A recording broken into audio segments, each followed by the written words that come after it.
Hello everyone, আজকে আমি আপনাদের সাথে চিংড়ি মাছ ভুনা রেসিপি শেয়ার করব।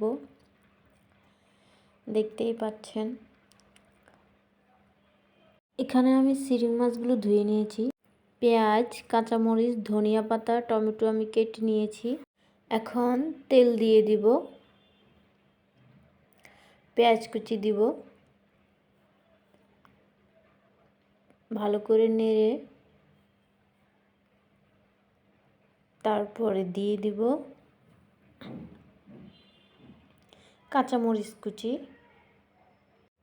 পেঁয়াজগুলো যখন একটু বাদামি কালার হয়ে আসবে তখন দিয়ে দিব আদা রসুন বাটা,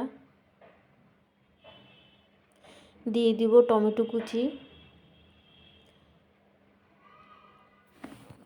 দিয়ে দিব লবণ। ভালো করে নেড়ে একটু পানি দিয়ে দেব মশলা কষানোর জন্য।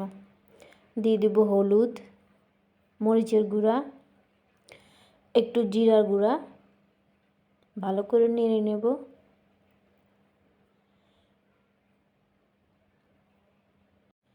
মশলা কষানো হয়ে গেলে মাছ দিয়ে দেব। মাছগুলোকে ভালো মতো নেড়ে নেব, যাতে এমনভাবে নাড়ব যাতে ভেঙে না যায়। মাছগুলো কষানোর পরে ভালোভাবে কষানো হয়ে গেলে পরিমাণ মতো পানি দিয়ে দেব।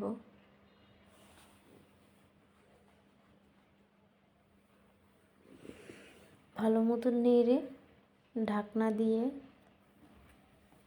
রান্না করব। রান্না আমার হয়ে গেছে, এখন ধনিয়া পাতা দিয়ে দিব।